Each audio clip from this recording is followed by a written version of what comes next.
Cynthia J. Pearson, Mayor. And I wanted you all to know that you, April, and Chris Measing, and Kathy Sherman, who is with our Chamber of Commerce, have worked as a committee to make manufacturing days happen in our city of Piqua. And we thank you for that. The third week of October, which is this week, is being noted as Manufacturing Week. And it will occur the 18th and 19th and 20th in our city. The goal is to address those senior students at our high school and at the Career Center to link them to our manufacturers right here in Piqua. And I know that there are some students who, as seniors, aren't quite sure yet what they want to do. Many may not be going on to college. But this is an opportunity this week to identify those students and let them tour our manufacturing plants here in the city of Piqua. So we have plant tours. Yep. And they are going to be the 18th through the 20th, Tuesday, Wednesday, and Thursday this week. And the busing plant tour times are 8:45 in the morning to 10:45 in the morning each of those days, or an afternoon tour, 12:30 p.m. to 2:30 p.m. The tours will be held. So again, we appreciate you being here, Thank you very much. and Appreciate it. look forward Thank you to very our much. great meeting.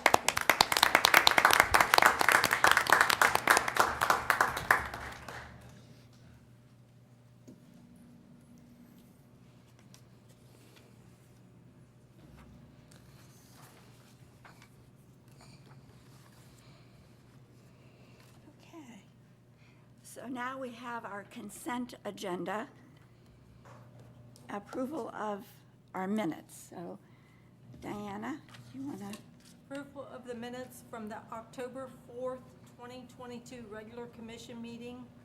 Approval of the minutes from the October 4th, 2022 work session.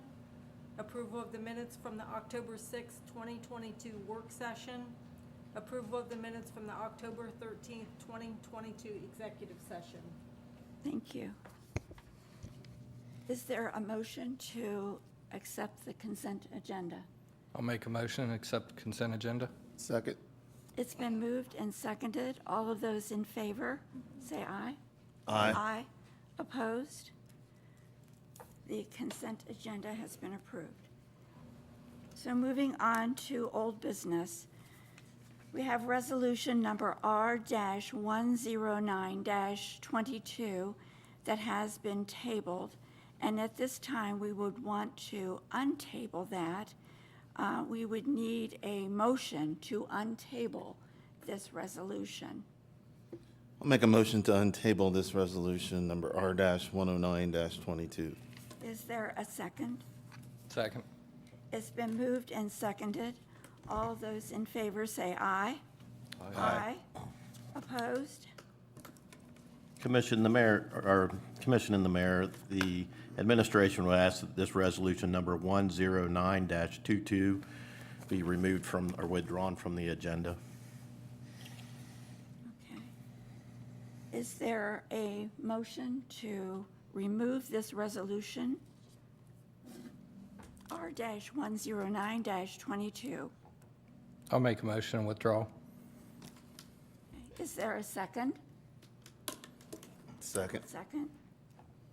All those in favor say aye. Aye. Aye. Opposed?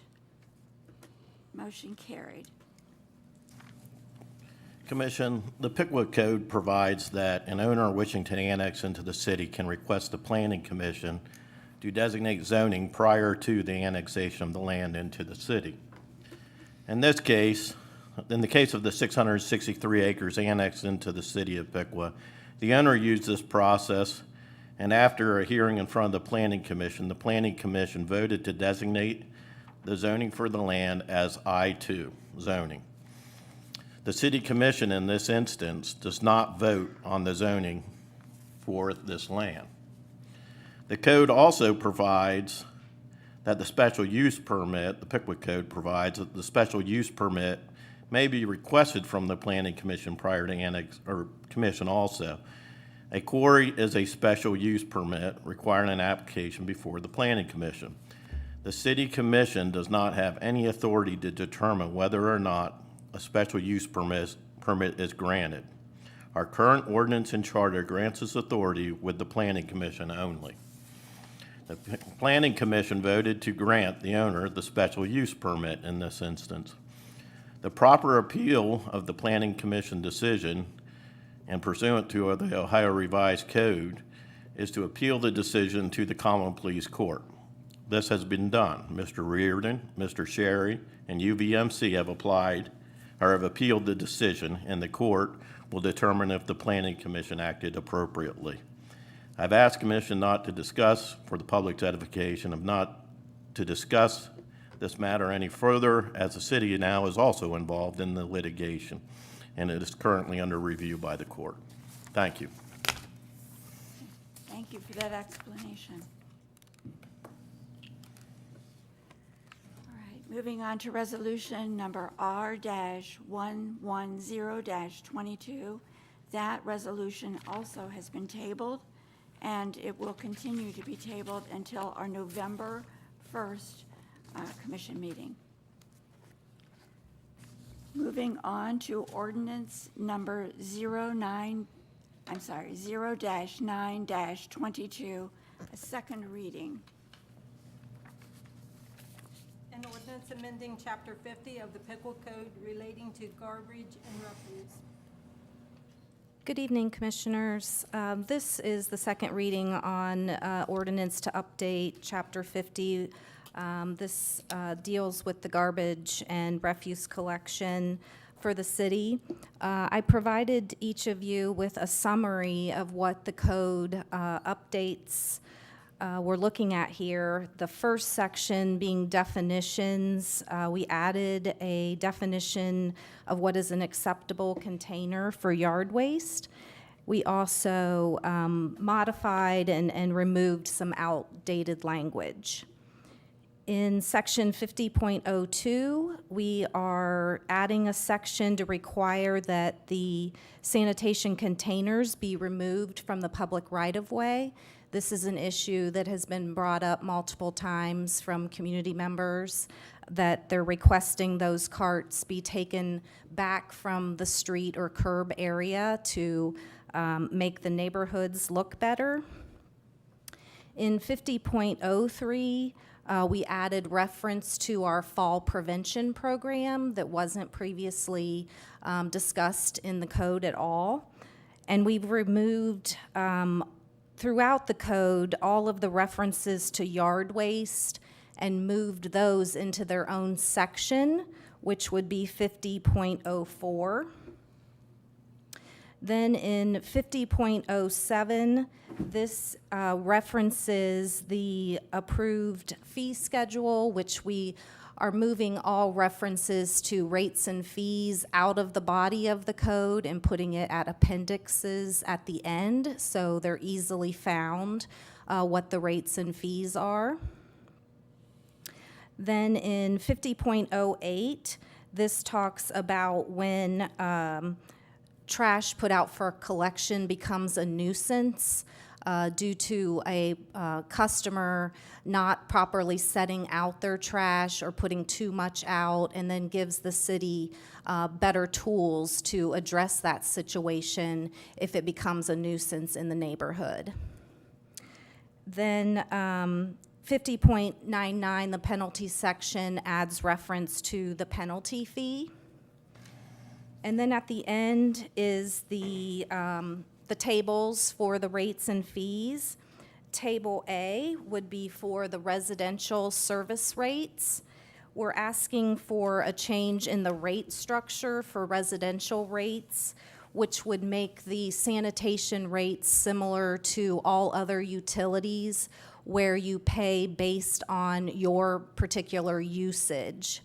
The vast majority of our customers, their rate would not change because they are at what we would term the standard rate, which is one 96-gallon refuse container and then additional recycling containers.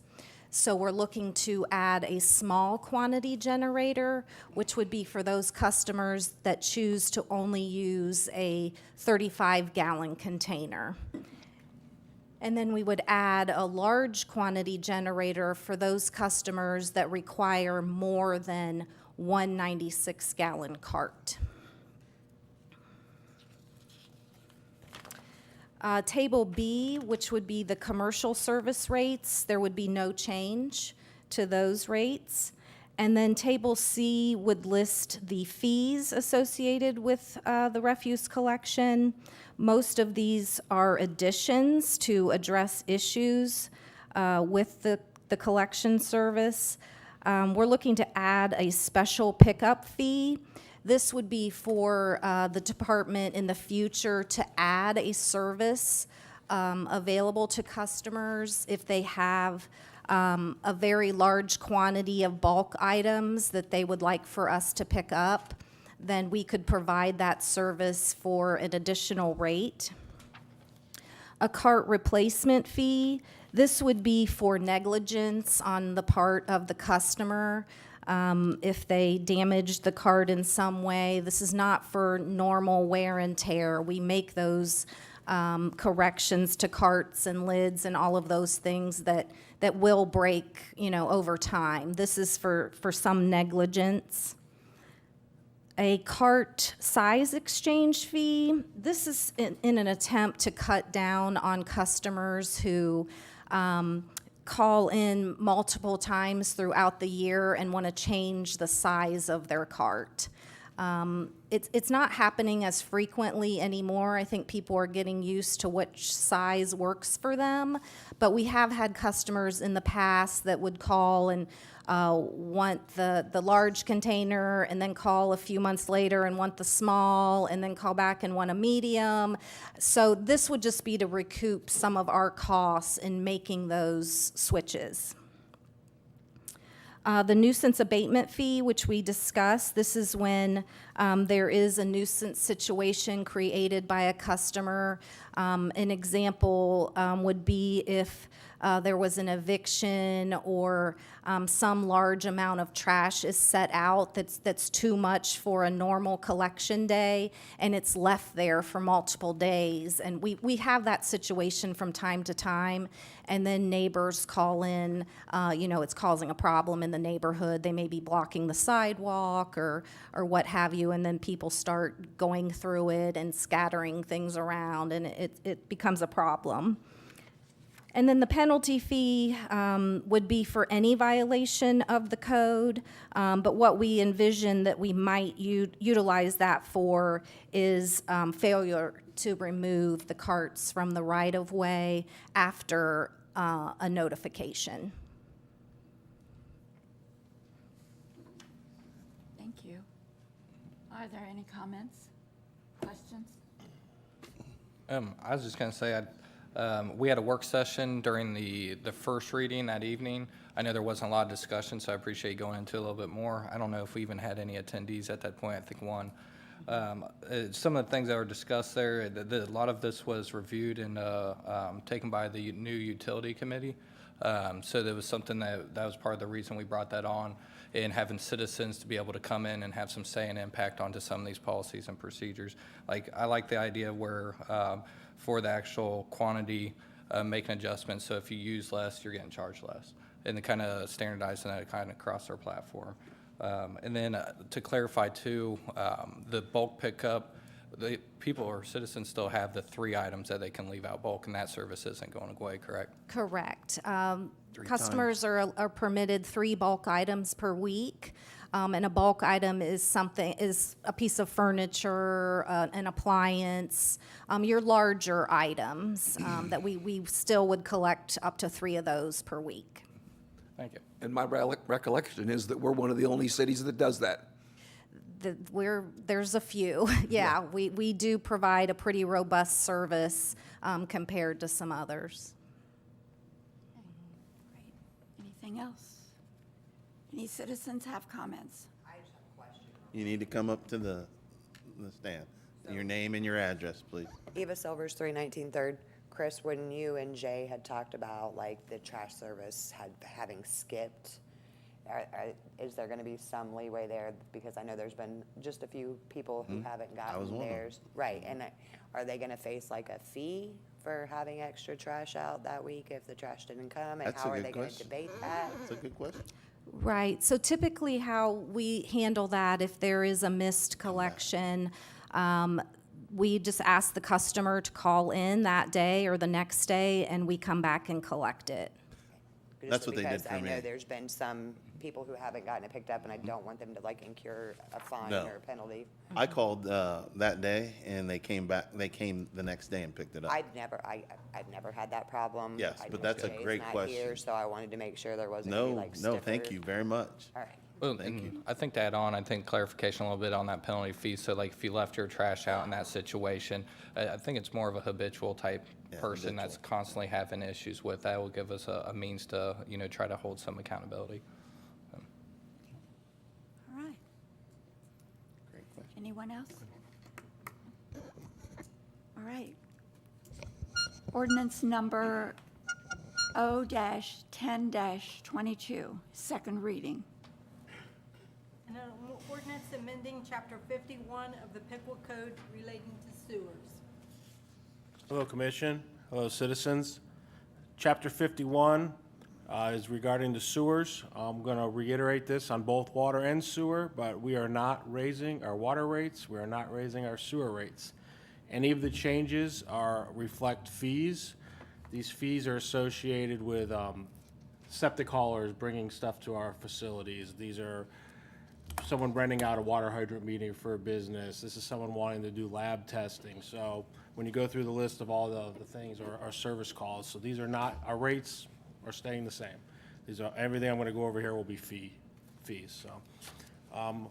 Last meeting, you wanted me to refresh or find the comparative study that is in your packet. The one I think about June when we first started talking about this, so that is in there. Besides that, getting that in there, none of the verbiage has changed in Chapter 51 since 2 weeks ago.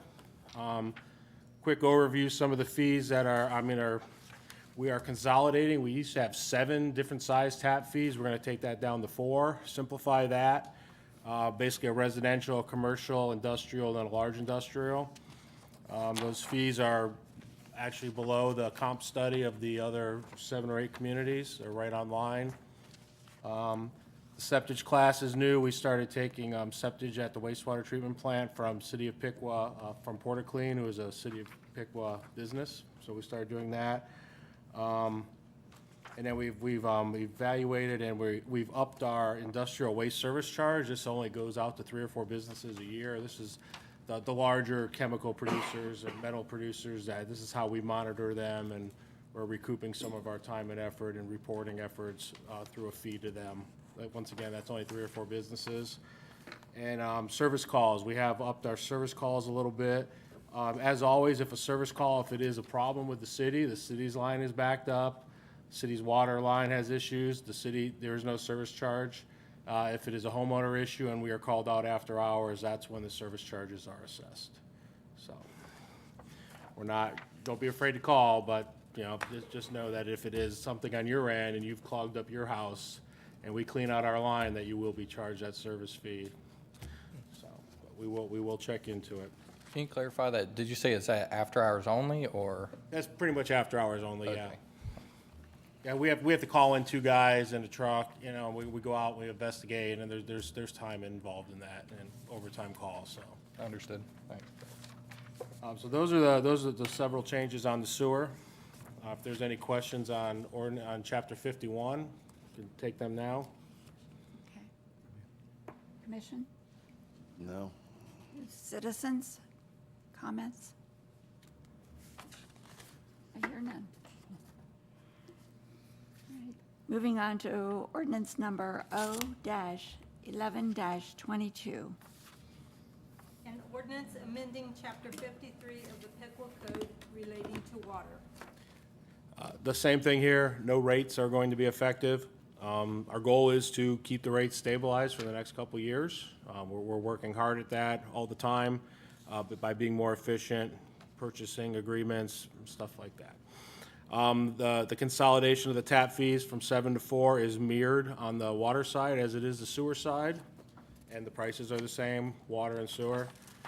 Some of the other increases that are water-specific. Annual backflow certification, we have about 300 or 400 companies, cities that send us paperwork for our backflow prevention. That's going to go from $20 to $25. We're going to start taking in some samples from the public. Say you have a well and you want to bring us a total coliform, we're going to charge a fee. We're going to offer that service, but we're also going to charge a fee for that. One of the bigger changes is our hydrant rental. There's businesses that come out and rent our water hydrants that we bill them off of the usage when they hook up to our fire hydrants. We've had some bad players in the past who have lost these, damaged them, so we're putting a deposit on that and a monthly fee and upping the fees on that to cover our costs. Each of those hydrant meters is over $2,000, so we want to make sure we cover our costs on those. The water hauling out at the wastewater plant, that we have about 10 or 15 customers that come haul water out to various areas. That price will go up slightly. But not a whole lot of changes, and once again, the rates do not change. These are all special user fees. If you've used those special user fees in the past, where the plan is to have this adjustment, we have not had rate increase on those fees since 1/1 of 2017. We're going to set these rates now 6 years later, and then just continue to do 3% a year if that's applicable with the CPI for the area. So are there any questions on Chapter 53, water? So I was going to ask about that, where you test the water. What all are you testing for? Right now, it's just going to be total coliform and E. coli. Okay. Just for bacterial safety.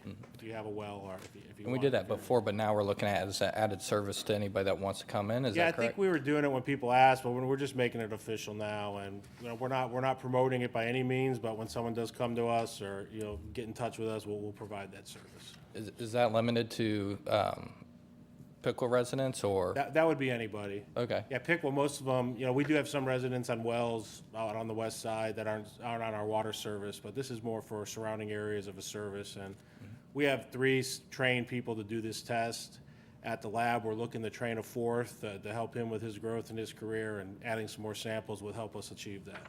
Okay. I just have a lot of rural surrounding counties and residents, so they'd be able to take advantage. Sounds like a Yeah. nice added service. Yep, or if a neighboring community, if they were having trouble with their test, they can bring them to us, until they figured out their problem. Okay.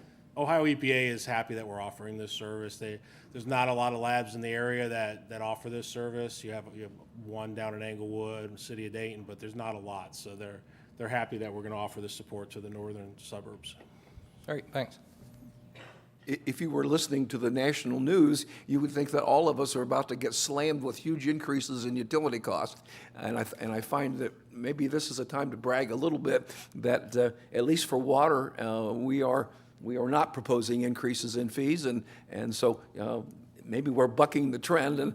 And I know that my natural gas fee has gone up, but you aren't in control of that, so. Nope, my natural gas fee has gone up greatly too. Yes, we're hoping that the increases we saw about 4 or 5 years ago to build the new facilities, those were the appropriate amount to start our loan payment and our debt repayment, and now we're finding efficiencies and we're passing those on.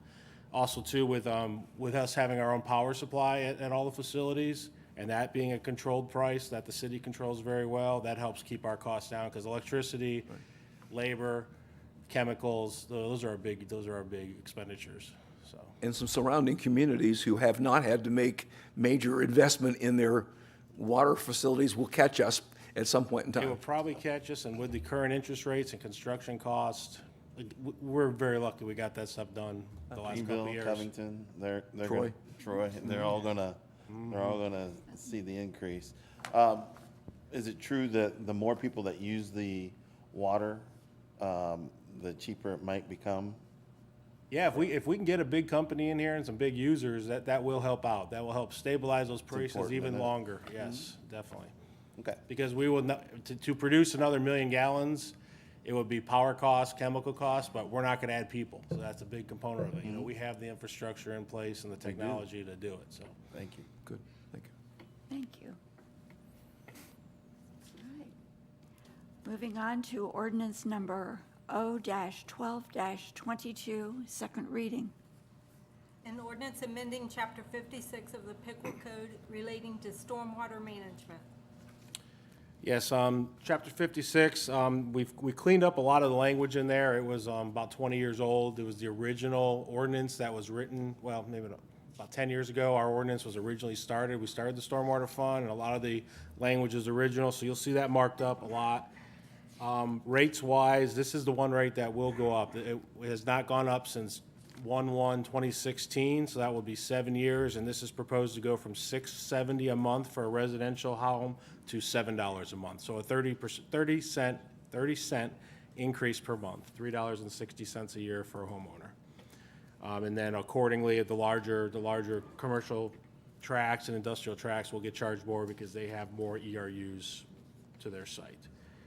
And I did come up with a comparison stormwater sheet, which was in your packet. If you look at that, that one's a little harder to compare because everybody has a different square footage, how they calculate an ERU, an equivalent residency unit. Even Cincinnati even uses the size of the lot to base their fee instead of the impervious surface. So I did my best there. I tried to come up with a dollar amount per the square foot. You'll see there the bold line. Right now, we're at about 1.24 cents per square foot. That's under the average of the comps. Even after our 2 increases over the next 2 years, we'd still be under the average of the comp. There's a couple cities lower than us and a couple cities much higher than us as well, of the cities that were chosen. And not every city has a stormwater fund. There are some that they take the money out of sewer and water, which probably is, the way we're doing it is the correct way, having its own fund. So that is the one increase. We have changed the language on penalties for some of the construction companies building homes here that are not doing best management practices. We've put in a little stiffer financial penalties and even the threat of litigation or if they are habitual offenders. So those are some of the key changes. Any questions on the Stormwater 56? Any questions? Any citizen questions?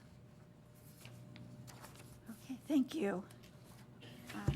Ordinance number O-13-22, second reading.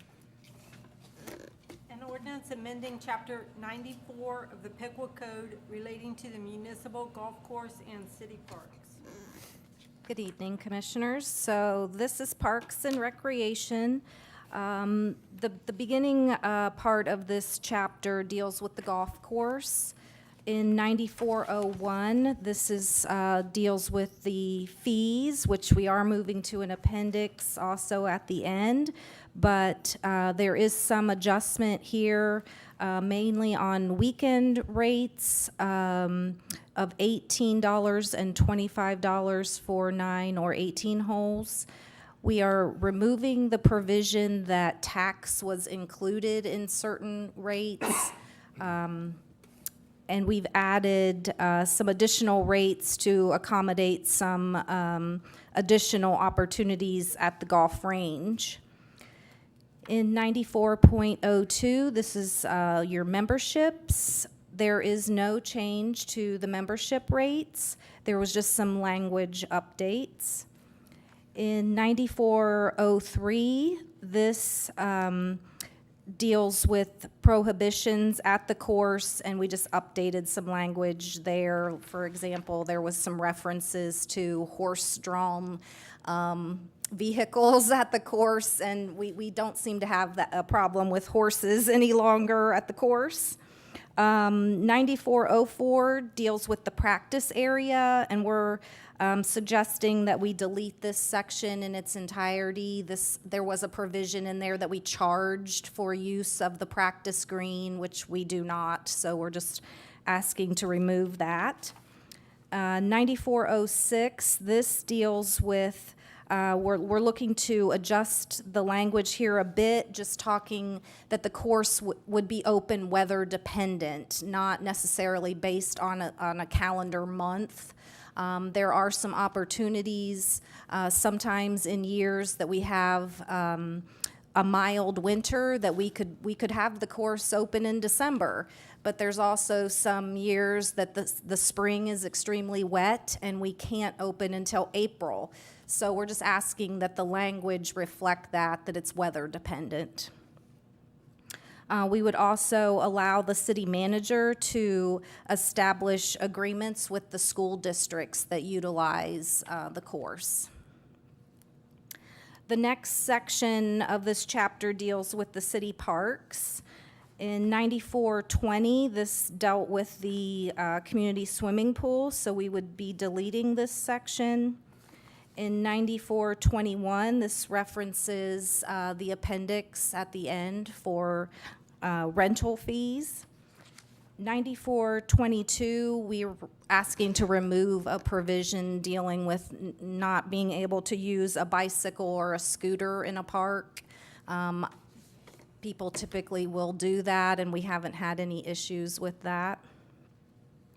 9423 deals with the rules for the park, and we're just changing the name of that section and having the rules universally cover all of the parks. 9424, this is, again, removing reference to the swimming pool and making rules that apply to the rental facilities. And 9436, this is just changing language that deals with the canal area that referenced the superintendent of waterworks and changing that to the city manager. Appendix A is then the rates and fees, which we discussed in the work session last meeting. And Appendix B are the fees for the park rentals. Are there any questions, comments? Are there no longer people allowed to rent Fountain Parks, the shelter there? So the Fountain Park Dining Hall? Yeah. It is still available for rental. You took that out in 9421. I didn't see where that was at. I see it in Appendix B on park facility fees. Is that enclosed hall? It looks like removed stove. So I'm assuming there was a stove in there that was removed. Is that correct? Correct.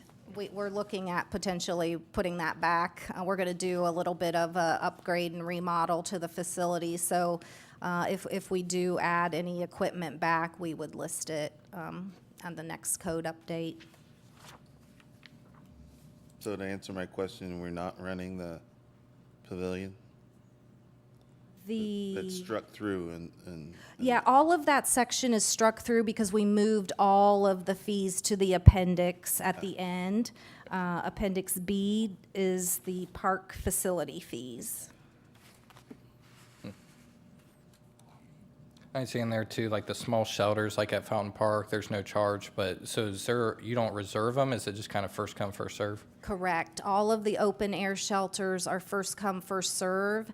And that was, I believe, a few years ago at the request of our insurance provider. Okay. Any other comments? All right, ordinance number O-14-22. An ordinance amending Chapter 150 of the Pickwa Code relating to building regulations, Appendix Table A, fee schedule. Good evening, Commissioners. The revisions proposed for this chapter address a couple items, primarily related to the fact that the City of Pickwa doesn't necessarily administer these provisions. That is, we have a contractual relationship with Miami County Health Department, who provides the plumbing permit services. So in Section B, you'll see the change in the reference to the entity who provides the services and collects the fees to Miami County Health Department. And then likewise with the building code. And then in the table itself, we've stricken all of the fees because those fees are established by the Board of Building Standards and the plumbing, folks are with purview over the plumbing code, not PICWA. Questions on that?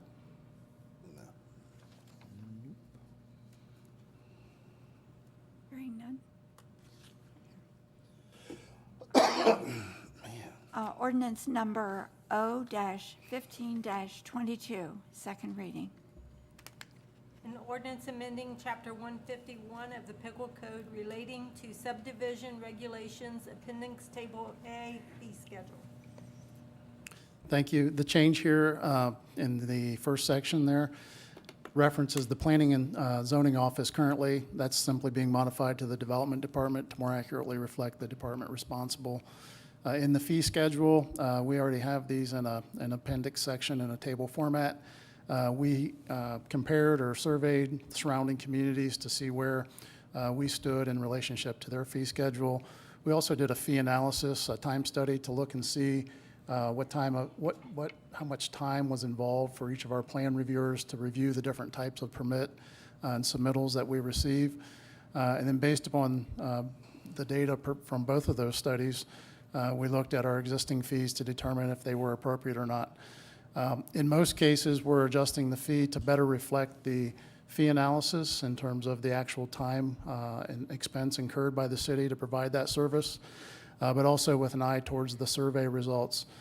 Every one of the fees being adjusted is either similar to, slightly less, or maybe a smidge more than our neighbors, but in no case are they dramatically different. So as you go through the table there, you can see we've bumped the annexation plat review fee from 0 up to 100, the preliminary plat fee from 150 to 250, final plat from 150 to 250, construction plans for a major subdivision from 150 to 450. On a minor subdivision, construction plans from $100 to $300. Any questions?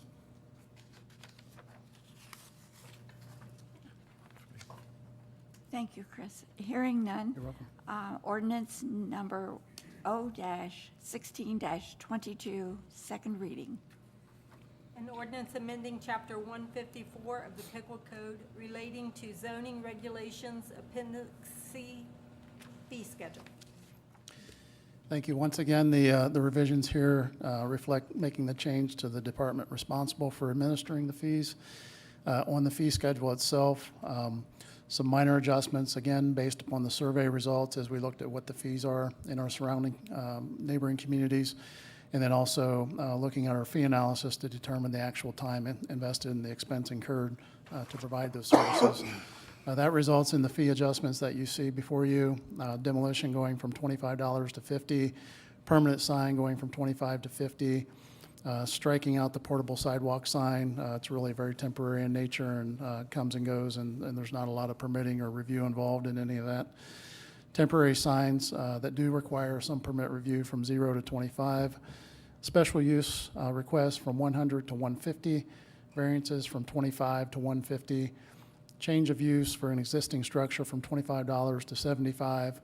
Commercial construction permits from $100 to $300. Residential construction permits from $50 to $100. Temporary uses go from 0 to 25.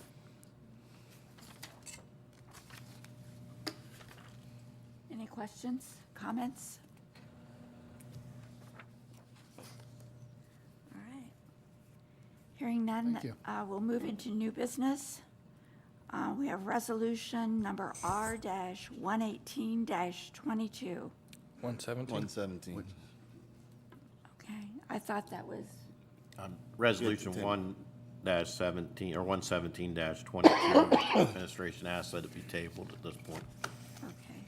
We'll need a motion to table resolution number R-17-22. I'll make a motion to table 117-22. Second. All right, it's moved and seconded. All those in favor say aye. Aye. Aye. Opposed? Motion carried.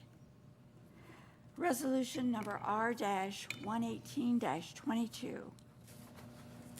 A resolution authorizing the city manager to enter into a contract or contracts for the sale of municipal-owned transmission assets to AMP Transmission LLC, a subsidiary of American Municipal Power, Inc.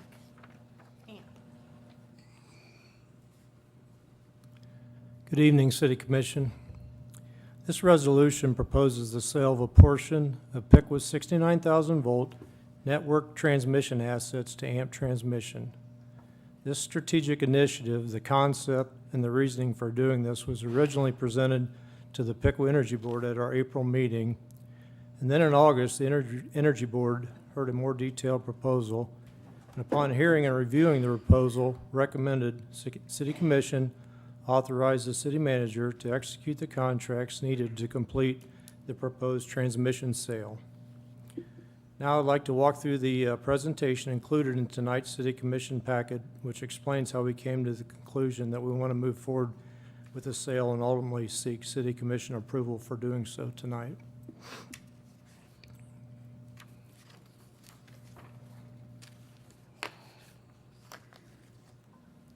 So this first slide is who is AMP.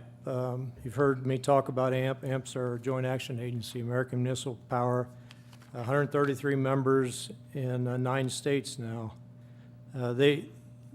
What they do for us is joint action. They take a lot of smaller municipalities and make us bigger. Collectively, we can do things that we can't do by ourselves. Just similarly, when the coal plant was shut down that the city owned in 1996, and it was required to be shut down because the economics of running that plant were no longer viable because of the changing EPA regulations to run a small plant. So at that time, my predecessor moved the city's power supply to the market, and that was a great place to be for a while until market prices started increasing, not unlike what we're seeing today. At that time, AMP, on behalf of its members, started to develop generation projects, and that's how joint action works. Now we're in the Prairie State Coal Plant, Fremont Natural Gas. We have renewables at the hydro projects that are run of the river, on the Ohio River, and we have solar projects, 2 of which sit within the city limits.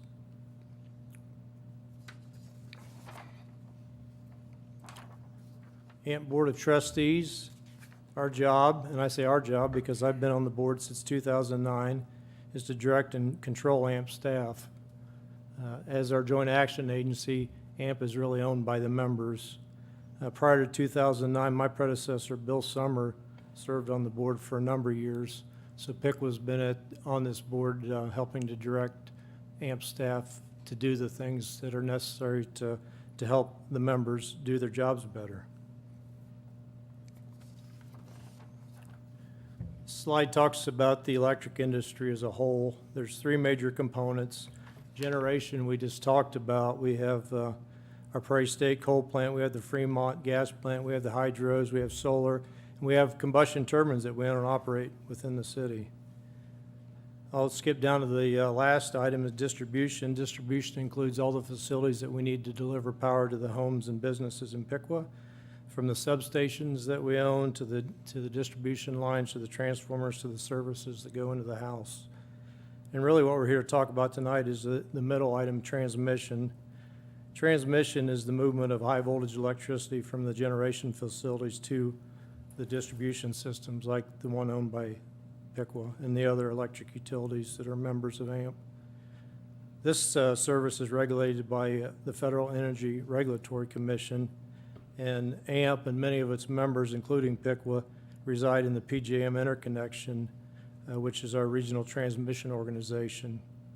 So for generation projects like our combustion turbines and the solar facilities, they're directly connected to our distribution system, but Prairie State, Fremont, and the hydros, they utilize these transmission lines to bring the generation to Pickwa. So they're very important, obviously. A little bit about PJM, since they're a regional transmission organization. The reason they're called PJM is they were originally made up of utilities in Pennsylvania, New Jersey, and Maryland. Since then, they've grown much larger. They're the regional transmission organization and independent system operator that provides a number of really important functions. They operate the grid, They dispatch the generation, such as the assets, generation assets I discussed early for us. They operate a daily and hourly energy market, and they operate the installed capacity market, which is where we're able to peak shave with our gas turbines to save our customers money on their power bills. This is a map of PJM, and it's interesting. A lot of different colors, and each color represents a transmission owner. And again, it started as Pennsylvania, New Jersey, and Maryland, but you can see we have Illinois, we have Indiana, we have Michigan, we have Ohio, West Virginia, all included in PJM now. Dayton Power and Light, AES Ohio, is the dark blue. Kind of looks like the Pac-Man in West Central Ohio there. We actually represent about 1% to 2% of the load within the Dayton Power and Light transmission system, but currently, when we make investments in network transmission assets, we pay 100% of the cost of those assets. Back in 1999, a year after I arrived here, we, as a result of the lawsuit that Bill Summer helped to file years ago to get additional transmission feeds into the city, we used to only have one, and every time we lost that one feed, we lost the whole city. We were able to bring 3 additional lines into the city.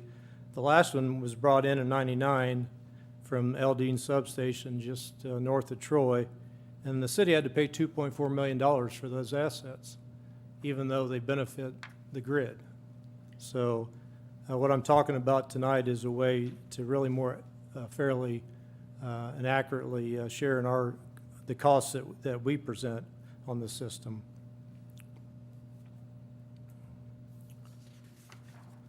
So again, AMP is our joint action agency. AMP Transmission was formed in 2018 by the AMP board, and they were really created to solve transmission problems for the members. And you see they're a nonprofit. They're just working on behalf of the membership, the 133 members that are part of AMP, and the drivers were to mitigate transmission costs.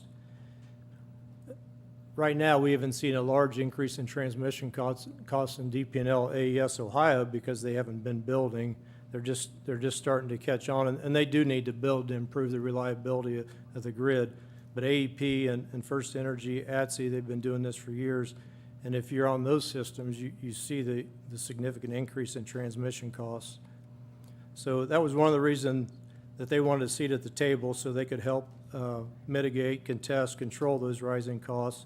They also wanted a way to meet member system needs in terms of reliability and even help satisfy some obligations that NERC was putting on some of the larger members.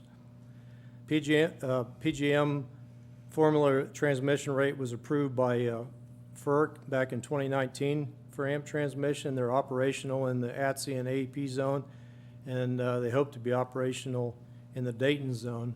Tip City, just to the south of us, they moved forward with a similar project and sale of assets because for years, ever since I've been in Piqua, they've been trying to get a second feed into the city, and Dayton's answer has been, we'll do it, and it's going to cost millions and millions of dollars to do it. So they're utilizing AMP transmission to finally get that additional feed into the city and a way to do that. And to do that, AMP transmission will have to get a rate approved in the Dayton zone as they've done in the other 2 zones. They've been very active since they've been formed. We're definitely not the first one in the queue for this process. I typically like to sit back and kind of wait and see how things are going before jumping in. And they're active in the 2 zones. They own assets in 9 member communities right now, including Tip City. They've got commercial operations of a new transmission substation that was built in Bowling Green. They have 32 miles of transmission, 14 transmission substations, and key for me and for Piqua is they have projects underway to support PJM-approved reinforcement projects to improve reliability in members. And again, this is something that Tip City's been trying to do for years and years and years, 20 years, and hasn't been successful up to this point. So they're hopeful, and I'm hopeful for them, and I think we can use the same process to improve the reliability of the transmission system to City of Piqua as well. This slide just talks about opportunities and how this works. the fact that AMP-T is part of AMP, and the board of the AMP Board of Trustees basically directs and controls AMP, that solutions or activities are jointly developed. They need to work for the member as well as for AMP transmission. You retain control over the assets. It's a joint process. The cost of developing these assets, the majority of the cost up front is footed by AMP transmission. And then what they're able to do in a zone where they have an approved rate is they're able to earn a return back on that investment over time. And that's where we, instead of paying 100% for the cost of an investment, we would pay our 1% to 2% cost of that investment. The fourth item talks about future needs, improvements to the reliability of the system that feeds the city. And we do have a very robust transmission system compared to a lot of the electric municipals in our area, but it can be improved. And it wasn't that long ago on a Saturday morning, we had a big storm come through and we lost all but one of the 4 feeds into the city. So I'd like to do that through this process. And the last item there is really helpful, is we've been talking to some large potential economic opportunities here in Piqua, and they can really help us with this when you're talking about loads that are the size of Piqua's total load or half the total load. It takes quite a bit of investment to serve a customer like that. And you have to be quick, you have to react cost effectively if you want to be at the table. This schematic probably means more to me than it does most here, but there's, if you look at sub 3, that's on Sunset, sub 4 is just south of the power plant, sub 5 is over at PRT, and it shows how our system is tied into DP&L system. Our lines are in blue and theirs are in orange or red, whatever that color is. And the network lines that we have currently that are used by the grid as a whole are the sub 4 to sub 3, the sub 4 to sub 5 line, which was the line that we lost a portion of when the derecho windstorm came through back in 2012. And then the sub 5 to what we're calling the three-way switch out by the water plant is really the assets that we're proposing to start this process. And that's what's shown here on this schematic. For simplicity, it was a good place to start. It allowed us to get things moving in terms of getting the formula rate in place in the Dayton zone, and then we can start exploring ways with AMP-T staff to improve the overall reliability of the transmission system that serves our community. So these assets, AMP Transmission, their staff completed an asset valuation using recognized accepted industry practices in terms of how you value those assets at a net book value. And we came to a net book value of those assets of approximately $1.2 million. City of Piqua is the power system. We've long time used Salvo and Associates as our outside independent rate consultant. They went through the same process with Tip City a year or two ago. They reviewed and confirmed the valuation as being fair and accurate. So ultimately, what we're proposing, the sale of these assets, it's kind of counterintuitive as it may sound, because you're selling something you own, but it's going to ultimately give us more control in helping us to achieve our system reliability goals, as well as help us maintain competitive electric rates. And finally, the last thing I want to say on this, if this value proposition would ever change in the future with AMP-T, we always have the option of basically putting things back the way they were just by buying the assets back from them. So it's kind of a no-lose proposition. That completes my presentation. I'd be happy to take any questions. If we have to buy it back, would it be at the current value? It would at be that it time? would be at the net book value of that time, so with depreciation, it would be something less than what we're buying it for. So, Frank just brought up another good point, because we're working through these agreements, and there's a number of agreements, but right now, we're maintaining these assets at our cost. Our cost, yep. And once we transfer ownership, AMP Transmission actually pays the city of Piqua to maintain those assets.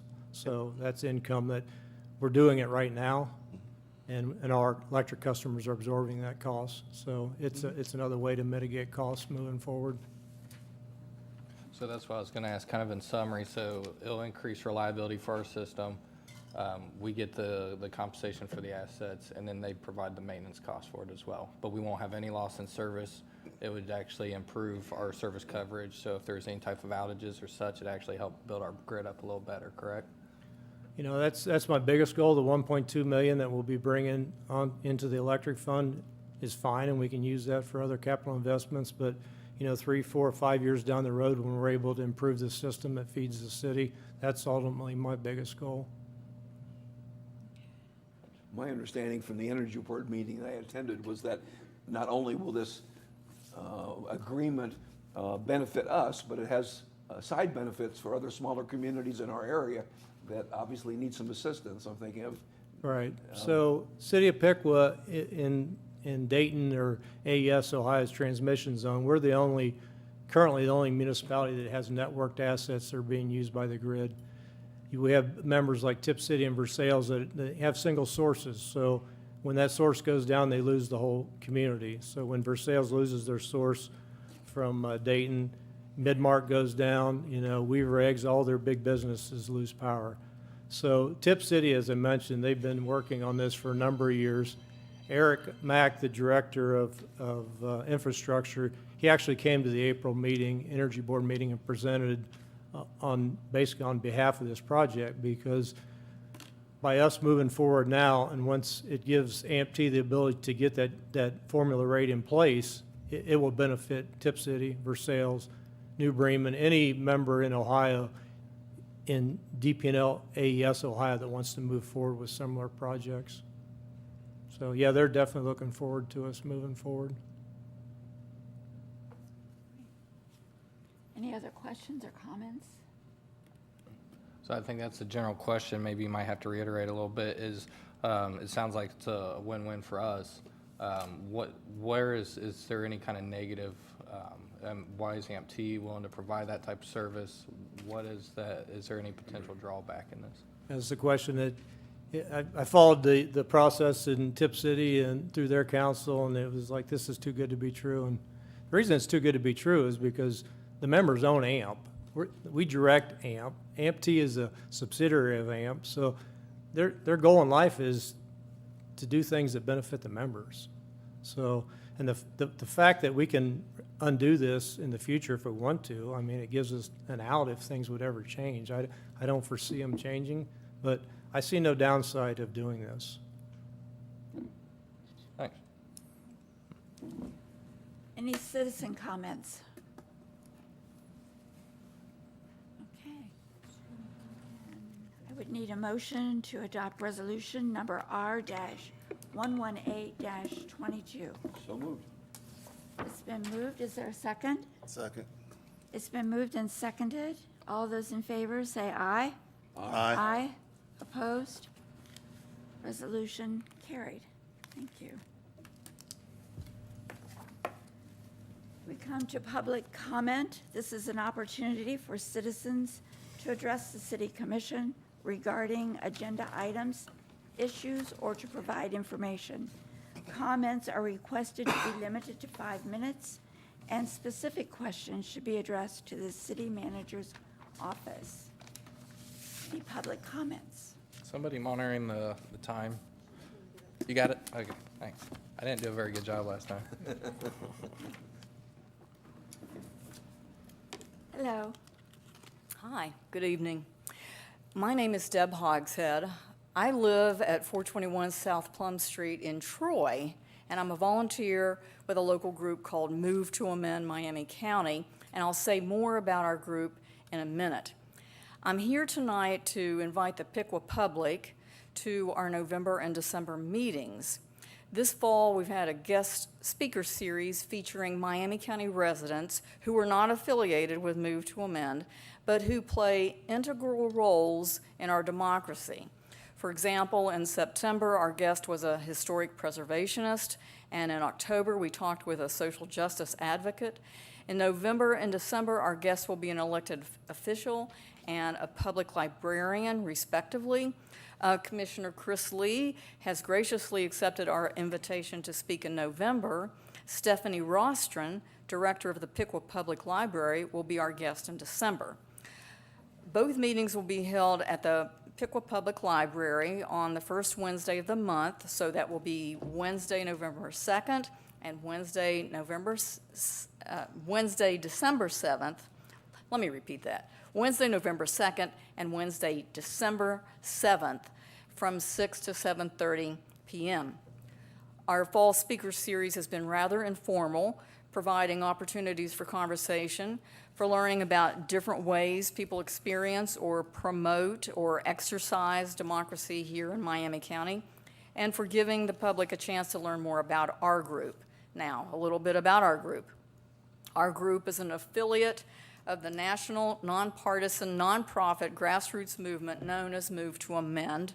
Our goal is to create a genuine democracy, and as a first step, we're looking for an amendment to the U.S. Constitution that makes clear that constitutional rights are for natural persons only, not state-chartered entities such as corporations, and that money spent on elections is not protected speech and shall be regulated. Right now in Washington, the proposed We the People Amendment was reintroduced in May 2021 as House Joint Resolution 48, and it now has 94 co-sponsors. So I hope that interested people will plan to attend our November and December meetings. If anyone has any questions, they can contact me at miamicounty@movetoamend.org. And I have a few flyers to share, and I thank you for your time. Thank you. How will you make that information available to the public? Do you announce your meetings in the social media, the newspaper? How's that happen? Primarily, we use two methods.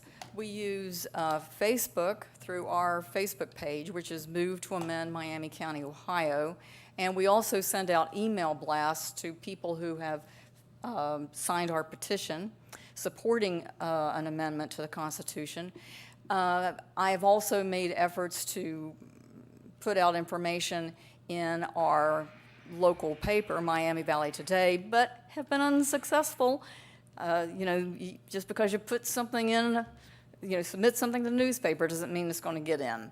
So, and word of mouth, and inviting our guest speakers and our own members to bring along friends and family. So that's how we get the word out. Thank you. Thank you. Thank you. Thank you. See you on the 2nd. Any other public comments?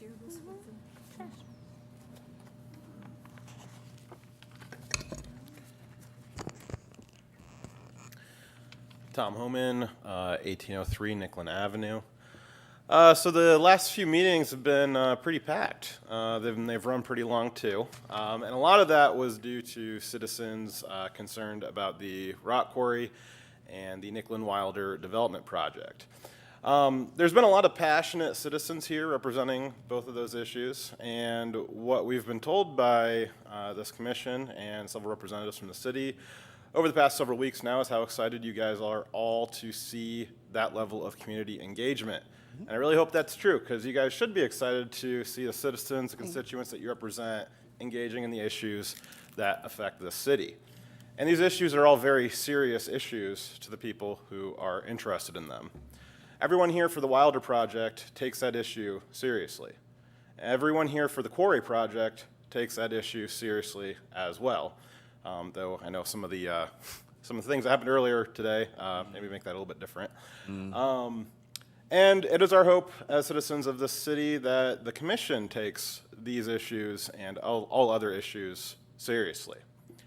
Which is why it was so disheartening, and I want to stress that, disheartening, this week, to see on social media a member of the Planning Commission post, quote, "These three are the silliest issues." Quote, those three are the silliest of issues, end quote. That was in response to a post about the quarry, the Nicklin Wilder project, and the planters on Main Street. that was posted by a member of the Planning Commission. I assure you, commissioners, that the people packing these halls do not think that those issues are silly. I assure you that the many dozens of people who have come up here to speak to you about these issues do not think that they are silly. We all find these issues quite serious.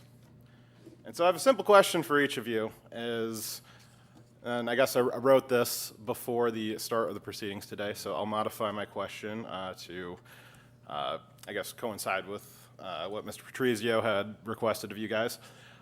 Do you think that the Nicklin Wilder development is a silly issue? No. Commissioner No, Lee? no. No? Heck no. Commissioner Vetter? No? Okay. Mayor Pearson? Thank you. Appreciate your concern and everybody who's voicing concerns about that. Commissioner Grissom, do you think it's silly? No, you know I take it serious. You guys can stop me if I'm wrong here, but I believe it's in order for me, I'm allowed to address Mr. Oberdorfer, sorry. Do you think that the Nicklin Wilder project, that's a silly issue? No, I don't. Thank you. Thank you all for your response. I very much appreciate it. So in closing, I will once again restate my position and reiterate my request that the Nicklin Wilder development, that area of land on Nicklin Avenue stay zoned as R1 with no special zoning considerations for any higher density. And I would also hope that any member of any board or commission representing the interests of the city would recuse themselves from voting on an issue that they find silly. Thank you, guys. Thank you. Thank you. So I'm going to add on to a little comment on that. So November 8th is the Planning Commission in which that will be addressed. I will be there, and to your point, I think it's, you should be present to state your feelings in that as Yeah, well. address that person. I hope more people come to that too. Thank you. Any other comments?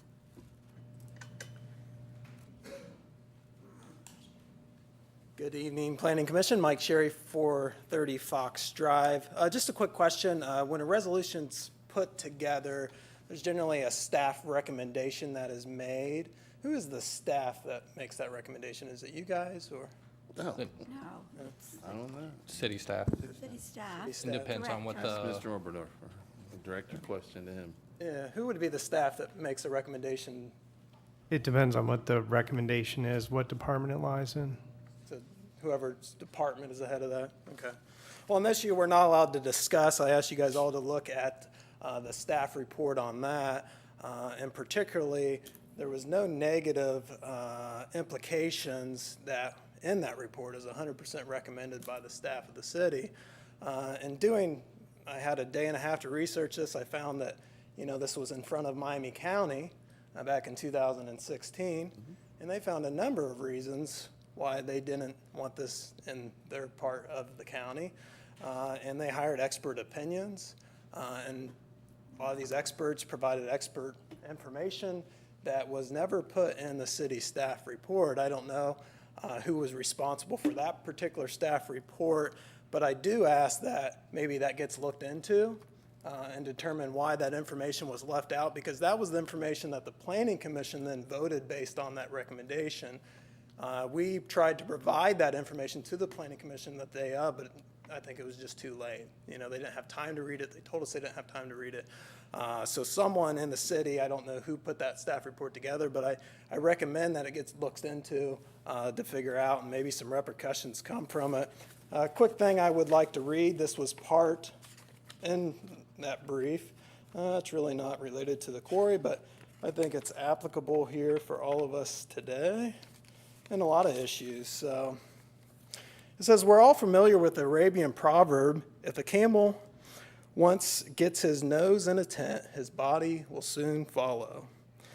In the event that the applicant's petition is granted, we will, in time, doubtless see succeeding applications for expansion of the thing we're not allowed to mention, operation into adjacent lands. And because the area will already have been devastated by the existing projected thing we're not allowed to mention, with its resultant depreciation in neighboring properties, and the overall change in the character of the neighborhood, such requests for expansions will inevitably be permitted with little or no objection to everyone, because everyone will be run out. The damage will have already been done, and we need not to look very far into that example. The applicant, who we're not allowed to mention, began its present operation on a 50-odd acre tract in 1865, and since then has expanded to over 640 acres with little or no opposition, because all the opposition had been run out. The camel followed his nose into the tent in that scenario, and that camel cannot, at this stage, be removed. My fear is, by the Planning Commission's recommendation and the botched staff report that was put out by some staff in the city, that the camel's nose has now entered the tent, and we're in a world of hurt. Thank you, sir. Thank you.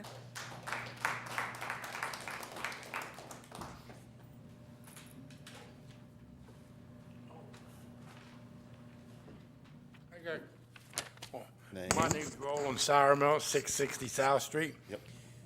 I got my hands tied. I don't know what to do on the city's ordinances. I got a rental properties. I got one that won't clean up his yard. They say that I'm responsible for it.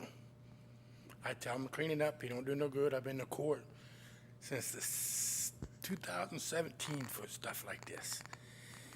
And they tell me to kick him out. How, they got rights. I'm finding out on Fletcher I got one. This guy moved out, and I still can't go in my freaking house for 2.5 months. They got rights. So we go to clean this guy's yard up. Pickwick Police comes, said we're not allowed. Frank said I could do it. Pickwick Police comes, says I ain't allowed to do it. State law, you ain't allowed to go to somebody's property and clean up. Okay. They say it's my problem this guy won't clean his property up. Why don't the city go to him and take him to court and fine him instead of me? Because you own the property. Huh? Because you own the property. Okay, if you borrow my car and you go rob a bank, am I reliable if you rob that bank because you drive my car? There ain't no difference there. I There is I a own the difference. property. You do. You do, and you're responsible for that property. So I evict. And I say by Exactly. state law, you cannot evict a person when they're paying their bills and their rent and taking care of my place. Is it Just a con- because the do you have yard a don't contract? satisfy. Do you the have a city- rental contract with that person? No, I don't do. I do verbal month-to-month rent. Maybe that's a problem then, because No. if you had a rental contract that The problem- told them, They tells got them rights. to clean it up. They got rights more than I got. Well, if you have a contract that tells them to If I clean it take up, this to then you court, have a right. and I think they're gonna have to say, you cannot evict somebody that's taking care of your house and paying their rent and their bills. All right. Let us know how it turns out in court. I bet it, I don't think the judge gonna, Okay. they might kick him out. It takes 2.5 months to get him out, so I lose $2,000. And the judge says, well, we can't kick him out, he's paying his rent.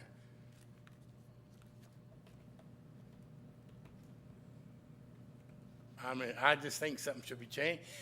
Maybe if we change this ordinance, these people that's renting our houses might keep it clean if they're responsible for it.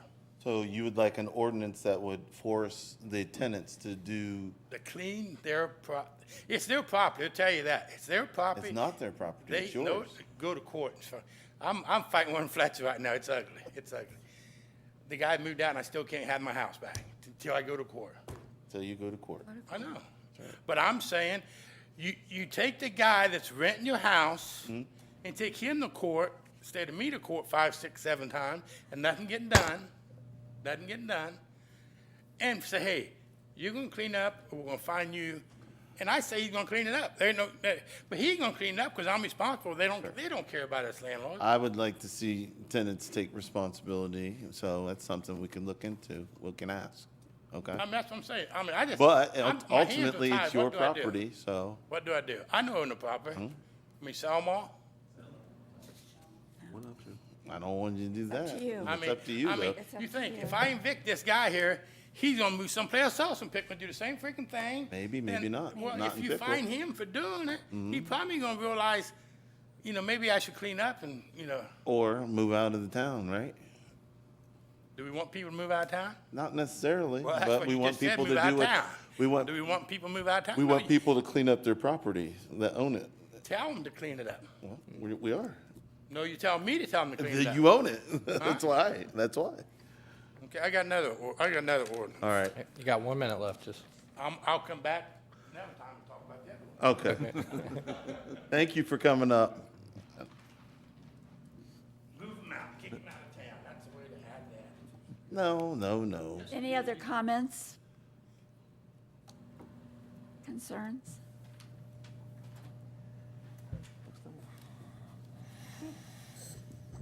Nothing? We'll move on to the city manager's report. Good evening, Mayor and Commissioners. I have two items tonight. The first being that Ash Street is completed, and we'll be doing some maintenance work and the signs out there and checking the pedestrian signals and such, just to make sure that they're within time. And lastly, we started leaf pickup yesterday. We'll be working from east to the west side, and there'll be 2 crews. We'll be doing 3 rounds of leaf collection, and I'm asking the citizens, please place your leaves on the curb line 1 foot from the curb, allowing water to run down the storm drains, and do not park vehicles directly in front or behind the leaf piles, so it's easy for the crews to pick up the leaves. And that's all I have this evening. Any questions? Any update on the Main Street, the flower pots and all that? Sure. So Main Street, we engaged with our consultant, and they're putting together some drawings for us that we're anticipating on bidding as part of a capital project next year, including some landscaping on Main Street. And so I would expect to see some 30% drawings probably by the end of the year we can share, but it'll be out for bid once you approve the budget and the CIP. And implementation, about what time next year? So people, It would be during construction season, so anytime after the weather breaks in April.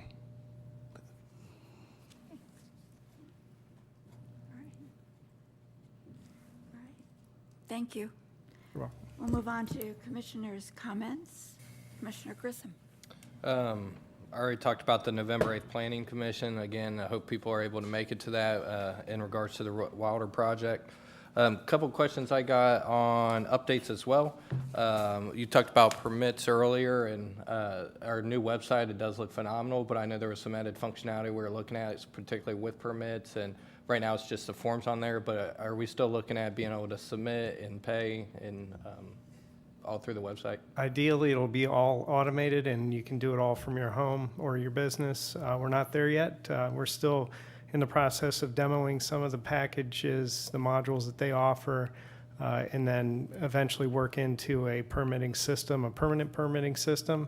The IT strategic plan definitely establishes we should complete our ERP, Enterprise Resource Program, which is our financials, HR modules, things like that, and really get our network robust before we enter into any other long-term IT strategic goals. Okay.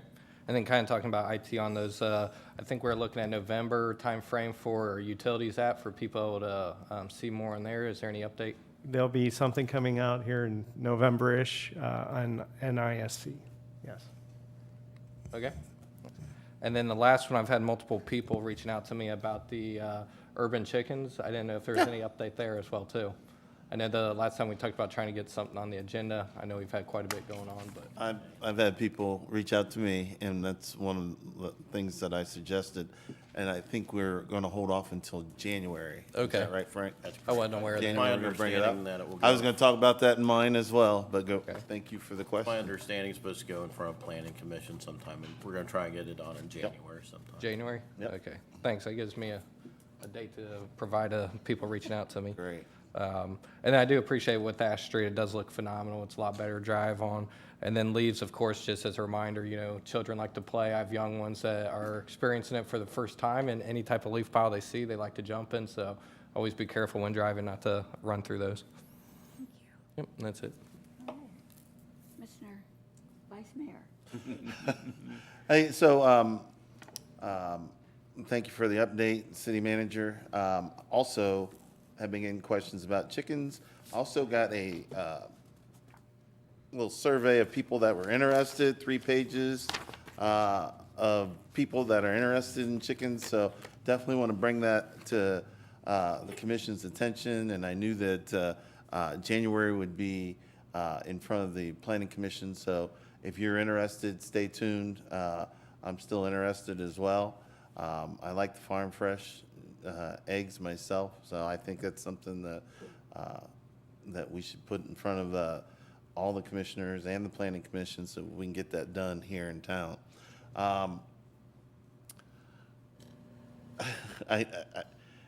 The people have come up and talked about their frustrations. We're frustrated too.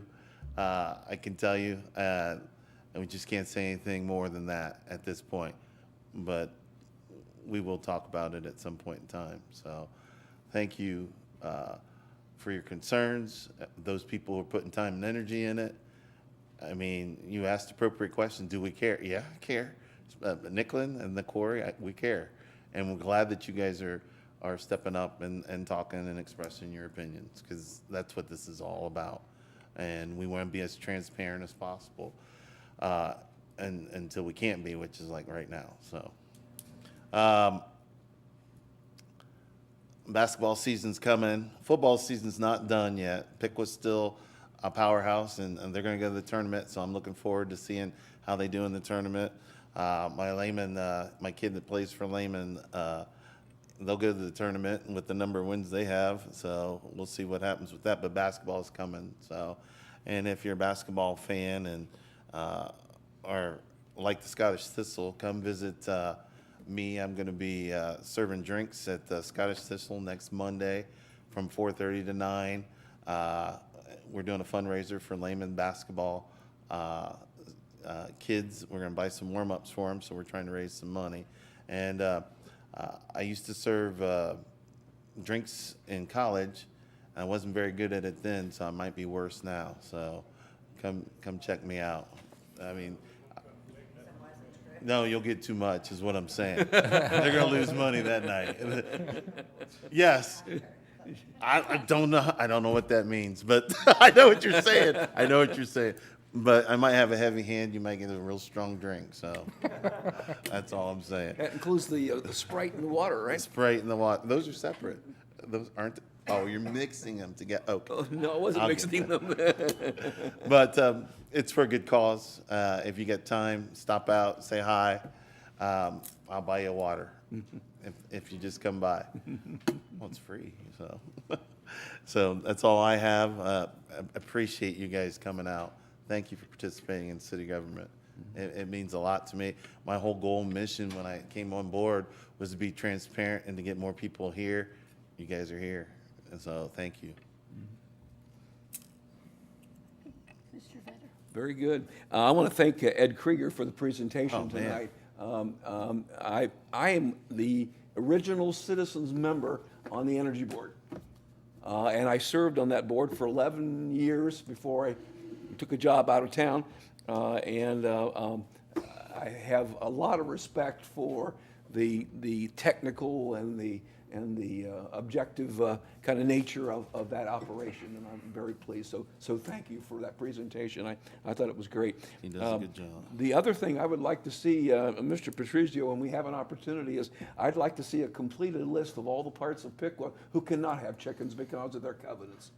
I will tell you So on. that's a good question, and I don't think a lot of people understand that. But if you live in a subdivision, for example, Eagles Nest, Park Ridge, Deerfield, Candlewood, Indian Ridge, those subdivisions, some of them, and I'm not sure which ones, and there's a lot of subdivisions in the town, may have restrictions against chickens. So what does that mean? That means is that your neighbor can file a suit against you, preventing you from having a chicken, even though that ordinance is passed.